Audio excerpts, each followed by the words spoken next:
Evening ఈరోజు అంటే 2024 September 22న Telugu English news పేపర్లో వచ్చినటువంటి ప్రధానమైనటువంటి ఒక స్టూడెంట్ తప్పనిసరిగా కాన్సన్ట్రేట్ చేయాల్సినటువంటి అంశాలు, వాటికి సంబంధించినటువంటి కరెంట్ అఫైర్స్ అండ్ ఆ కరెంట్ రిలేటెడ్ జనరల్ స్టడీస్ అంశాలని ఇప్పుడు మనం చర్చిద్దాం. ముందుగా హిందూ న్యూస్ పేపర్లో what is the Nipah protocol in Kerala అనే ఒక ఆర్టికల్ ఇవ్వడం జరిగింది. దీనికి సంబంధించి మనకు భవిష్యత్తులో ఎగ్జామ్స్లో రావడానికి అవకాశం ఉన్న అంశం ఏంటంటే, నిఫా వైరస్ ఈ మధ్యకాలంలో కేరళలో విజృంభించినటువంటి కారణంగా, చాలామంది చనిపోయినటువంటి కారణంగా ఈ నిఫా వైరస్ గురించి కొన్ని క్వశ్చన్లు వచ్చే అవకాశం ఉంది. అవి ఎలాంటి క్వశ్చన్లు వస్తాయంటే, అసలు నిఫా వైరస్ వచ్చిన వాళ్ళు నిజానికి ఇక్కడ ఏంటంటే నిఫా వైరస్ డిసీజ్ అనేది కలిగించే వైరస్ కూడా నిఫా వైరసే, దాని పేరు కూడా నిఫా వైరసే. ఇప్పుడు ఈ నిఫా వైరస్ ఎవరికైనా వస్తే ఆ వ్యాధి యొక్క లక్షణాలు ఏంటి అనే ప్రశ్న రావచ్చు.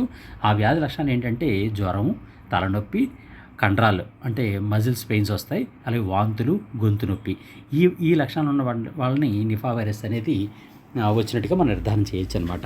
అంతేకాకుండా దీని మీదే మరో రకమైన ప్రశ్న ఏ విధంగా వస్తుందనంటే, ఇటీవల కేరళలో నిఫా వైరస్ వ్యాధి విజృంభించినటువంటి నేపథ్యంలో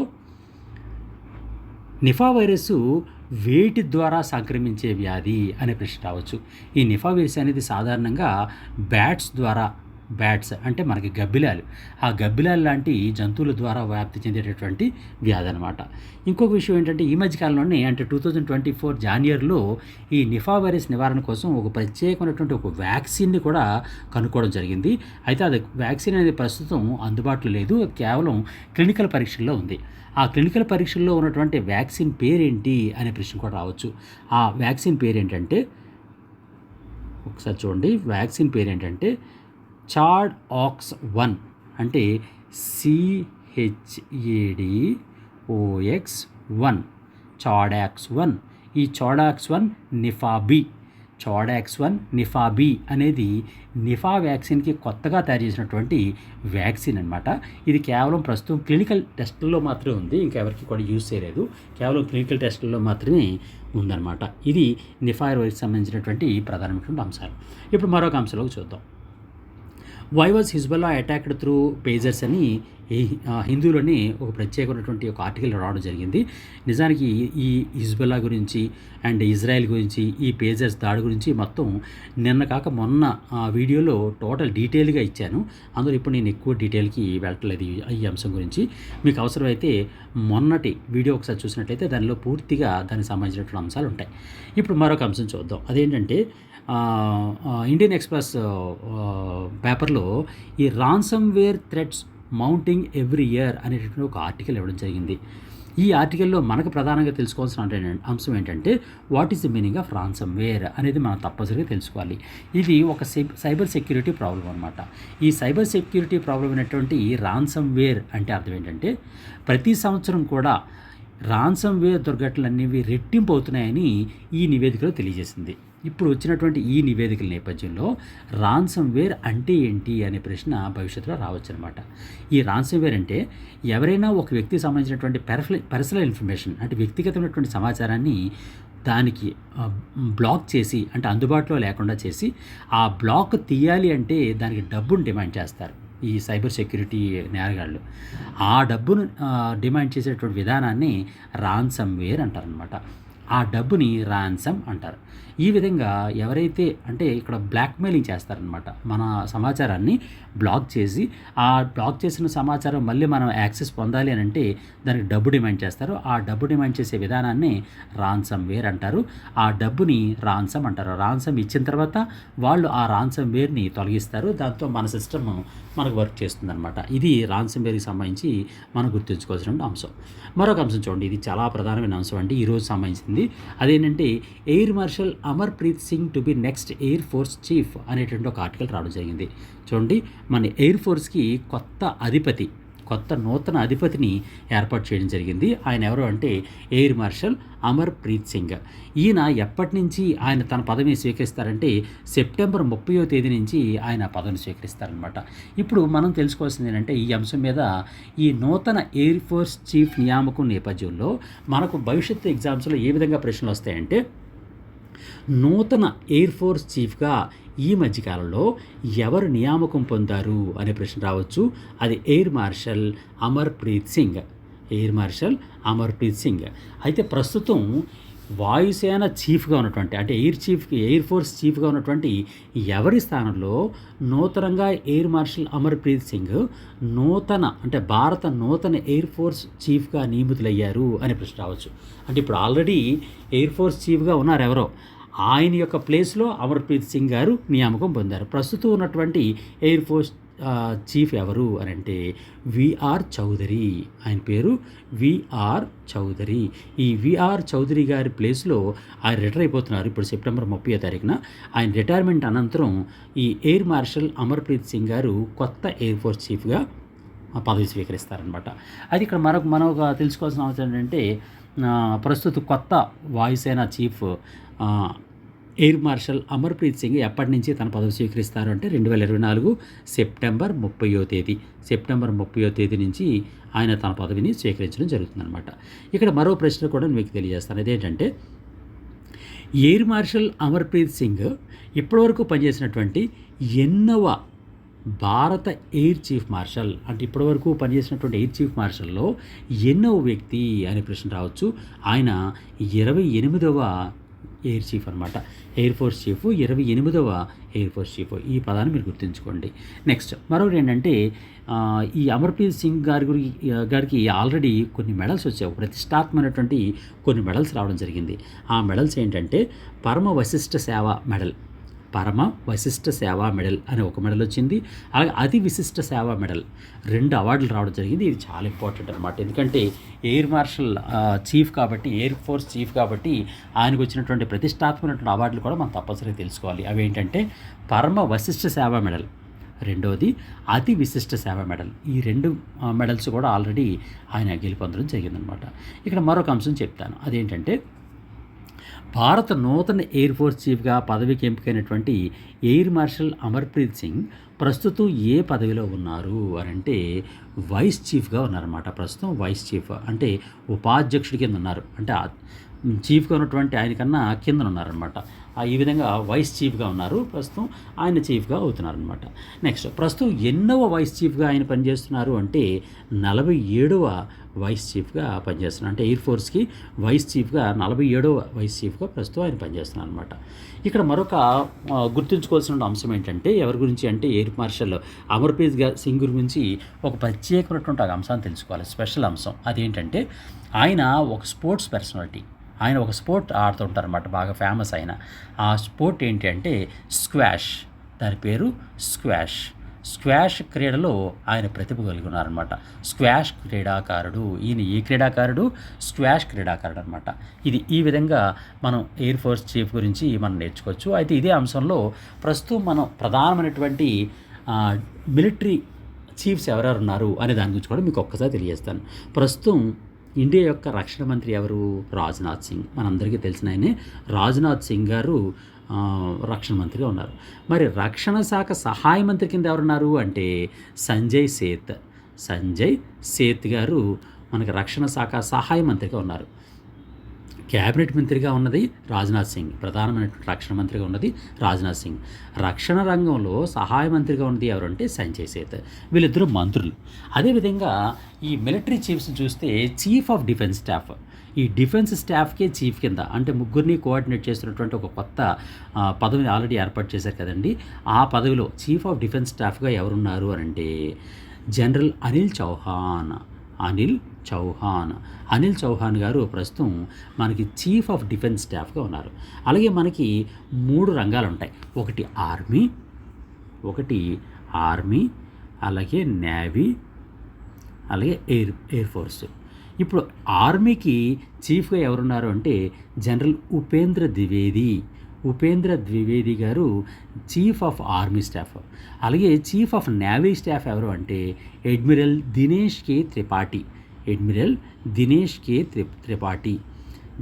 త్రిపాఠి గారు నేవల్ చీఫ్గా ఉన్నారు. అలాగే ఎయిర్ ఫోర్స్ చీఫ్గా ఎవరున్నారు ఆల్రెడీ మీకు చెప్పాను, విఆర్ చౌదరి అని అంటే ఏంటి air chief marshal Vivek Ram Chaudhary. ఆయన పూర్తి పేరు వివేక్ రామ్ చౌదరి. ఈ విధంగా ఈ 3 పదవుల్లోనూ ప్రధానమైనటువంటి పదవుల్లో ప్రస్తుతం ముగ్గురు ఉన్నారనమాట. ఇది మనం తెలుసుకోవాల్సినటువంటి దీనికి సంబంధించిన ప్రధాన అంశాలు. నెక్స్ట్ మరొక అంశంలోకి వెళ్దాం. అదేంటంటే ఇంకొక అంశం ఇక్కడ చూడండి.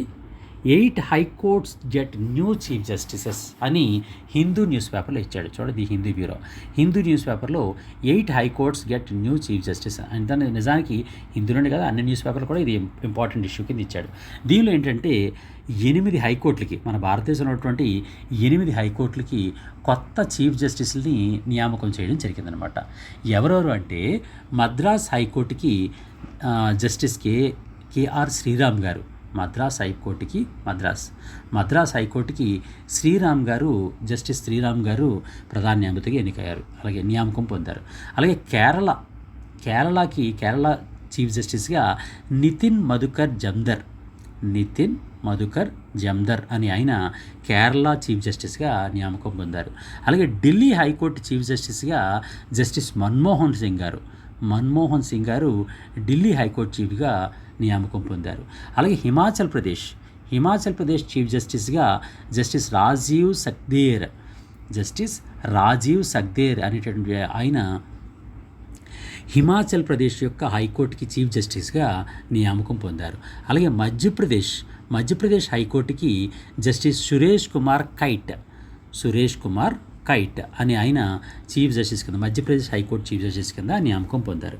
అలాగే జమ్మూ అండ్ కాశ్మీర్కి, అంతేకాకుండా లడక్, దాని పక్కనే ఉన్నటువంటి లడక్ రీజియన్కి కూడా ఉన్నటువంటి జమ్మూ కాశ్మీర్ హైకోర్టుకి జస్టిస్ తషీర్ అబ్స్తాన్ అని ఆయన హైకోర్టు చీఫ్ జస్టిస్గా, అంటే జమ్మూ కాశ్మీర్ చీఫ్ జస్టిస్గా నియామకం పొందారు. అలాగే జార్ఖండ్కి జస్టిస్ ఎంఎస్ రామచంద్రరావు, ఈయన మనకి చాలా ఇంపార్టెంట్. జార్ఖండ్ హైకోర్టు న్యాయమూర్తిగా నియామకం పొందినటువంటి జస్టిస్ ఎంఎస్ రామచంద్రరావు. అంటే ఈయన మన తెలుగు రాష్ట్రాలకు సంబంధించిన వ్యక్తి కాబట్టి ఆయన జస్టిస్ రామచంద్రరావు గారు జార్ఖండ్ హైకోర్టుకి చీఫ్ జస్టిస్గా నియామకం పొందిన నేపథ్యంలో ఆయన గురించి భవిష్యత్ ఎగ్జామ్స్లో తప్పనిసరిగా ప్రశ్నలు వచ్చే అవకాశం ఉందన్నమాట. ఇది మన ఈ హిందూ న్యూస్ పేపర్లో ఇచ్చినటువంటి ప్రధానమైన అంశాలు. అయితే ఈ చీఫ్ జస్టిస్ నియామకం గురించి కొన్ని ప్రధాన అంశాలు. ఇంకొక ఆయన ఉండిపోయారండి. ఆయన ఎవరంటే మేఘాలయ చీఫ్ జస్టిస్గా జస్టిస్ ఇంద్ర ప్రసన్న ముఖర్జీ అనే ఆయన మేఘాలయ చీఫ్ జస్టిస్గా కూడా నియామకం పొందడం జరిగింది. ఓకే, ఇప్పుడు మనం ఇది కరెంట్ అఫైర్స్. అయితే దీనిలో జనరల్ స్టడీస్ అంశాలు కొన్ని అంశాలు చెప్తాను. అదేంటంటే ప్రస్తుతం భారత సుప్రీంకోర్టు ప్రస్తుత ప్రధాన న్యాయమూర్తి ఎవరు అంటే మనందరికీ తెలిసిన ఆయనే ధనుంజయ్ వై చంద్రచూడ్ అంటే డివై చంద్రచూడ్ అని కూడా పిలుస్తారు. అలాగే భారత సుప్రీంకోర్టులో ప్రస్తుతం మొత్తం న్యాయమూర్తుల సంఖ్య ఎంత అంటే 33+1, అంటే మొత్తం 34 మంది, చీఫ్ జస్టిస్తో కలిపి 34 మంది, 33+1 ఇంతమంది మొత్తం సుప్రీంకోర్టులో ఉన్నటువంటి న్యాయమూర్తుల సంఖ్య ఎంత అంటే 33+1గా ఉంటారనమాట. ఇలాంటి పరిస్థితుల్లో భారత సుప్రీంకోర్టు అలాగే హైకోర్టు న్యాయమూర్తుల్ని ఎవరు నియమిస్తారు అంటే కొలీజియం సిఫారసుతో భారత రాష్ట్రపతి నియమిస్తారు. సుప్రీంకోర్టు నియామకం చేసినటువంటి కొలీజియం యొక్క సిఫార్సుకు అనుగుణంగా భారత రాష్ట్రపతి చేత సుప్రీంకోర్టు న్యాయమూర్తులు, హైకోర్టు న్యాయమూర్తులు నియామకం పొందుతూ ఉంటారు. అయితే ఇక్కడ భారత సుప్రీంకోర్టు న్యాయమూర్తుల యొక్క పదవీ కాలం ఎంతవరకు ఉంటుందంటే వాళ్ళకి 65 years వచ్చే వరకును, వాళ్ళు 65వ సంవత్సరం వయసు వచ్చే వరకు కూడా వాళ్ళు ఆ పదవిలో ఉంటారు. ఇది సుప్రీంకోర్టు ఎప్పుడు ఏర్పాటు చేయబడింది? 1950 జనవరి 28వ తేదీన ఇది ఏర్పాటు చేయబడింది. అలాగే సుప్రీంకోర్టు గురించి మన భారత రాజ్యాంగంలో ఒక ఆర్టికల్ తెలియజేస్తోంది. ప్రధానంగా తెలియజేస్తున్నటువంటి ఆర్టికల్ ఏది అంటే 124 ఆర్టికల్ ప్రకారం మనకు భారతదేశంలో సుప్రీంకోర్టు ఏర్పాటు చేయబడింది అని పేర్కొంటుంది. అయితే 124 నుంచి 147 ఆర్టికల్ వరకు కూడా సుప్రీంకోర్టు గురించి తెలియజేస్తూ ఉంటాయన్నమాట. ఇది కూడా మనం తప్పనిసరి గుర్తుంచుకోవాలి. ఇక్కడ మీకు చెప్తున్నాను చూడండి, సుప్రీంకోర్టు ఏర్పాటు చేయబడింది 124 ఆర్టికల్, భారత రాజ్యాంగంలో 124 ఆర్టికల్, 124 నుంచి 147 ఆర్టికల్ వరకు మొత్తం అన్నీ కూడా సుప్రీంకోర్టు గురించే తెలియజేస్తూ ఉంటాయన్నమాట. ఈ విధంగా ఉంటాయి. అయితే సుప్రీంకోర్టు మొట్టమొదట ఒక పేరుతో ఏర్పాటు చేయబడింది. ఆ పేరు ఏంటి అంటే ఫెడరల్ కోర్ట్ ఆఫ్ ఇండియా అని ఏర్పాటు చేయబడింది. ఈ ఫెడరల్ కోర్ట్ ఆఫ్ ఇండియా అనేది ఇంచుమించుగా 1937 అక్టోబర్ 1న ఏర్పాటు చేయబడింది. బ్రిటిష్ వారి కాలంలోనే 1937 అక్టోబర్ 1న ఇది ఏర్పాటు చేయబడింది. దాని తర్వాత స్వాతంత్రం వచ్చిన తర్వాత దాన్ని సుప్రీంకోర్ట్ ఆఫ్ ఇండియాగా ప్రకటించడం జరిగిందనమాట. ఇది సుప్రీంకోర్టుకు సంబంధించినవి. అయితే అలాగే ఇంకొక చిన్న పాయింట్ కూడా చెప్తాను. అదేంటంటే సుప్రీంకోర్టుకి ఒక మోటో ఉంటుంది. What is the motto of Supreme Court అనే ప్రశ్న రావచ్చు. అంటే సుప్రీంకోర్టు యొక్క నినాదం ఏంటి, మోటో ఏంటి అంటే యదో ధర్మస్య తదో జయతి. యదో ధర్మస్య తదో జయతి అంటే ఎక్కడ ధర్మం ఉంటుందో అక్కడే జయం ఉంటుంది అనే ఒక సంస్కృత శ్లోకం భారత సుప్రీంకోర్టు యొక్క మోటోగా ఉందన్నమాట. ఇది సుప్రీంకోర్టు సంబంధించి. అలాగే హైకోర్టు గురించి కూడా మీకు చెప్తాను కొన్ని అంశాలు. ఎందుకంటే ఇవి తప్పనిసరిగా ఈ 8 మంది చీఫ్ జస్టిస్లు నియామకం పొందిన నేపథ్యంలో తప్పనిసరిగా వీటి గురించి కూడా ప్రశ్నలు వచ్చే అవకాశం ఉంది కాబట్టి ఇవన్నీ చెప్తున్నాను మీకు. ఇప్పుడు హైకోర్టు గురించి చూద్దాం. భారతదేశంలో ప్రతి ఒక్క రాష్ట్రానికి ఒక హైకోర్టు ఏర్పాటు చేయబడుతుంది అని పేర్కొంటున్నటువంటి భారత రాజ్యాంగంలోని ఆర్టికల్ ఏది అని చాలాసార్లు ప్రశ్న అడిగాడు. ఆ ఆర్టికల్ నెంబర్ ఎంత అంటే ఆర్టికల్ 214 ఆర్టికల్ 214 అనేది ఆ విధంగా ప్రతి రాష్ట్రానికి కూడా ఒక హైకోర్టు ఉంటుంది అని చెప్పడం జరిగిందనమాట. అది 214 మీరు తప్పనిసరి గుర్తుంచుకోండి. అలాగే భారతదేశంలో ఒకే హైకోర్టు 2 లేదా అంతకన్నా ఎక్కువ రాష్ట్రాల వ్యవహారాలు కూడా చూడొచ్చు అని పేర్కొంటున్నటువంటి భారత రాజ్యాంగంలోని ఆర్టికల్ ఏది అనే ప్రశ్న కూడా రావచ్చు. అది 231 ఆర్టికల్ 231 ఆర్టికల్ అనమాట. అది కూడా గుర్తుంచుకోండి. ఇవి 2 ఆర్టికల్స్ హైకోర్టుకి సంబంధించి తప్పనిసరి గుర్తుంచుకోవాల్సినటువంటి ఆర్టికల్స్. అలాగే ఒక రాజ్యాంగ సవరణ గురించి కూడా చెప్తాను మీకు. ఇక్కడ విషయమే ప్రధానమైనటువంటిది. అదేంటంటే ఒక రాష్ట్రం కన్నా ఎక్కువ రాష్ట్రాలకి ఒక హైకోర్టు విధులు నిర్వహించవచ్చు అని భారత రాజ్యాంగానికి మార్పులు చేసినటువంటి రాజ్యాంగ సవరణ ఏది అనే ప్రశ్న చాలాసార్లు అడిగాడు. ఆ ఆర్టికల్ ఏది అని, ఆ సవరణ ఏది అంటే 7th రాజ్యాంగ సవరణ, 7వ రాజ్యాంగ సవరణ ప్రకారం ఒక రాష్ట్రం కన్నా ఎక్కువ రాష్ట్రాలకి ఒక హైకోర్టు విధులు నిర్వహించవచ్చు. అది 231 ఆర్టికల్ ప్రకారం అది తెలియజేస్తూ ఉంటుందన్నమాట. ఇది మనం తెలుసుకోవాల్సినటువంటి ప్రధాన అంశాలు. అయితే ఇక్కడ ఒక విషయం చెప్తానండి. ఇంతకీ ఒక రాష్ట్రానికి కొత్తగా ఒక హైకోర్టు ఏర్పాటు చేయాలంటే ఎవరి ఇష్ట ప్రకారం జరుగుతూ ఉంటుంది అని అంటే భారత పార్లమెంట్ ఇష్టానుసారంగా ఒక హైకోర్టు అనే దాన్ని ఏర్పాటు చేయడం జరుగుతుందన్నమాట. అలాగే హైకోర్టు ఏర్పాటు చేయడమే కాదు, దాని యొక్క పరిధి, దాని విస్తీర్ణం పరిధి కూడా ఎంతవరకు దాని విస్తీర్ణం, దాని పరిధి, అధికార పరిధి ఉండొచ్చు అనే దాన్ని నిర్ధారించేది కూడా ఎవరు అని అంటే భారత పార్లమెంటే నిర్ధారిస్తూ ఉంటుంది. అయితే ప్రస్తుతం మన భారతదేశంలో ఎన్ని హైకోర్టులు ఉన్నాయి, ఈ ప్రశ్న చాలా ఎగ్జామ్స్లో అడిగాడు. ప్రస్తుతం మన భారతదేశంలో 25 హైకోర్టులు ఉన్నాయి. 25 హైకోర్టులు ఉన్నాయి. ఈ 25 హైకోర్టుల్లో కూడా చిట్ట చివరగా ఏర్పాటు చేసినటువంటి హైకోర్టులు ఏవి అంటే ఆంధ్రప్రదేశ్, తెలంగాణలకు సంబంధించినటువంటి హైకోర్టు అనమాట. ఆంధ్రప్రదేశ్ తెలంగాణ హైకోర్టులు కొత్తగా, అంటే అన్నిటికన్నా చిట్ట చివరిలో ఏర్పాటు చేయబడినటువంటి హైకోర్టులు ఏవి అంటే ఆంధ్రప్రదేశ్, తెలంగాణల యొక్క హైకోర్టులు. అయితే ఈ ఆంధ్రప్రదేశ్, తెలంగాణ హైకోర్టులు ఎప్పుడు ఏర్పాటు చేయబడ్డాయి? 2019 జనవరి 1న ఏర్పాటు చేయబడ్డాయి. 2019 జనవరి 1 అనమాట. 2019 జనవరి 1 ఏర్పాటు చేయబడినటువంటి ఆంధ్రప్రదేశ్, తెలంగాణ హైకోర్టులే కొత్తగా ఏర్పాటు చేసిన హైకోర్టులు. ఇప్పుడు మన దగ్గరికి రండి. ఆంధ్రప్రదేశ్ యొక్క హైకోర్టు యొక్క ప్రస్తుతం ప్రధాన న్యాయమూర్తి ఎవరు అనే ప్రశ్న రావచ్చు. ఆయన ఎవరు అంటే జస్టిస్ ధీరజ్ సింగ్ ఠాకూర్ గారు ప్రస్తుతం మన ఆంధ్రప్రదేశ్ హైకోర్టు యొక్క ప్రస్తుత ప్రధాన న్యాయమూర్తి, chief justice of Andhra Pradesh high court. అలాగే తెలంగాణ హైకోర్టు చీఫ్ జస్టిస్ ఎవరు? జస్టిస్ అలోక్ అరాధే గారు ప్రస్తుతం తెలంగాణ హైకోర్టు యొక్క ప్రధాన న్యాయమూర్తిగా ఉన్నారన్నమాట. ఇందుకే హైకోర్టు న్యాయమూర్తులు ఇప్పుడు నియామకం పొందారు కదా, ఇందుకే ఆ హైకోర్టు న్యాయమూర్తుల్ని ఎవరు నియమిస్తారు అనే ప్రశ్న రావచ్చు. అది ఎవరు నియమిస్తారంటే భారత రాష్ట్రపతి. ఇందాక ఆల్రెడీ చెప్పాను, కొలీజియం యొక్క సిఫార్సుకు అనుగుణంగా భారత రాష్ట్రపతి వారిని నియమిస్తారు. అయితే హైకోర్టు న్యాయమూర్తుల్ని ఎవరు పదవీ స్వీకార ప్రమాణం చేయిస్తారు? ఈ ప్రశ్న చాలా ఇంపార్టెంట్ అండి. హైకోర్టు చీఫ్ జస్టిస్ని లేదా న్యాయమూర్తుల చేత, చీఫ్ జస్టిస్ల చేత ఎవరు పదవీ స్వీకార ప్రమాణం చేయిస్తారంటే ఆ రాష్ట్రం యొక్క గవర్నర్ అనమాట. ఆ రాష్ట్రం యొక్క గవర్నరు వాళ్ళ చేత ప్రమాణ స్వీకారం చేయిస్తారు. ఇందుకే హైకోర్టు న్యాయమూర్తుల యొక్క పదవీ కాలం ఎప్పుడు దాకా ఉంటుందంటే వాళ్ళ యొక్క గరిష్ట వయసు 62 సంవత్సరాల వయసు వచ్చే వరకు కూడా వాళ్ళు ఆ పదవిలో ఉండొచ్చు. ఆ తర్వాత వాళ్ళు రిటైర్ అయిపోతారనమాట. ఓకే, ఇది దీనికి సంబంధించినటువంటి ప్రధాన అంశాలు. నెక్స్ట్ ఇంకా ఇంపార్టెంట్ చెప్పాలంటే సుప్రీంకోర్టు న్యాయమూర్తుల్ని పదవి నుంచి తొలగించగలరు కూడా. సుప్రీంకోర్టు న్యాయమూర్తిని ఎవరు పదవి నుంచి తొలగించగలరు అని అంటే పార్లమెంటు రెండు సభలు కూడా ప్రత్యేక మెజారిటీ అంటే 2/3 మెజారిటీతో తీర్మానం చేసి భారత రాష్ట్రపతి పంపిస్తే భారత రాష్ట్రపతి దానికి అనుగుణంగా భారత రాష్ట్రపతి ఆ న్యాయమూర్తుల్ని పదవి నుంచి తొలగించే అవకాశం ఉందన్నమాట. అది దానికి సంబంధించిన అంశాలు. నెక్స్ట్ మనకి అవన్నీ తెలిసినవి కాబట్టి ఇంకా అంతకుమించి చెప్పట్లేదు. ఇంకొక ప్రధాన పాయింట్ చెప్తాను హైకోర్టుకి సంబంధించి. భారతదేశంలో ఏర్పాటు చేయబడినటువంటి మొట్టమొదటి హైకోర్టు ఏది అనే ప్రశ్న రావచ్చు. భారతదేశంలో ఏర్పాటు చేయబడిన మొట్టమొదటి high court Calcutta high court. Calcutta high court ఎప్పుడు ఏర్పాటు చేయబడిందో తెలుసా అండి? 1862 జూలై 1వ తేదీన ఏర్పాటు చేశారు.